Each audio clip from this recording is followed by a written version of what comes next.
ఉండు. Hello friends, మా తాతగారు ఇప్పుడు ఏం చెప్తారంటే మన జనరేషన్కి వాళ్ళ జనరేషన్కి 4 నచ్చినవి 4 నచ్చనివి చెప్తారు. చూడండి. ముందు మనిషి జాగ్రత్తగా ఖర్చును తగ్గించుకోండి, అనుకూలంగా బతకాలి. అది కొన్ని రోజులు నడుస్తుంది. అలాగా ఆడు కొన్ని రోజులు బాగుంటాడు. ఇదిగా ఎప్పుడు కూడా మనిషి అబద్ధమైనటువంటిది రానియకూడదు నోటమాట. తెలిసిందా? పరుల సొమ్ము కోసం ఆశపడకూడదు. తెలిసిందా? పరుల సొమ్ము కోసం అది మనకు కావాలి, ఇది కావక్కర్లేదు అని మనం అనుకోకూడదు. అది అలా బతికినప్పుడు మనిషి జాగ్రత్తగా బతుకుతాడు. ఓకే. ఇప్పుడు మా జనరేషన్లో నువ్వు చూసినవి ఏవి నీకు నచ్చవు?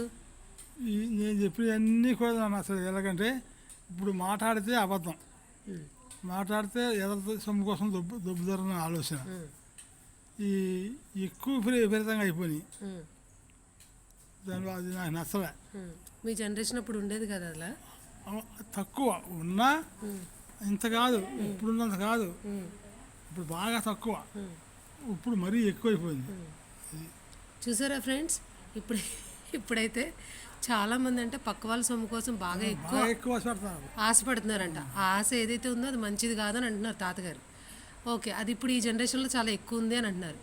ఇంకొకటి బాగా నచ్చింది ఏముంది మా జనరేషన్లో?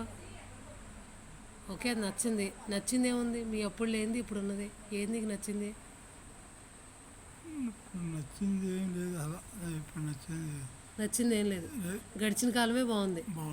గడిచిన కాలమే బాగుందంట. ఇప్పుడు మాట్లాడితే ఫోను, మాట్లాడితే ఫోను, ఆ ఫోన్ వల్ల చాలా లాభం. అసలు దాన్ని వాడుకుంటే అలాగే వాడుతుంది.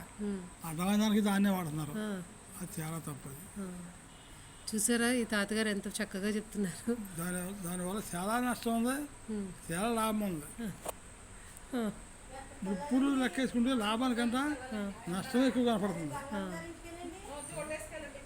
ఓకే, బాగుంది. తాతగారు చెప్పిన 4 మాటలు చాలా అందంగా ఉన్నాయి.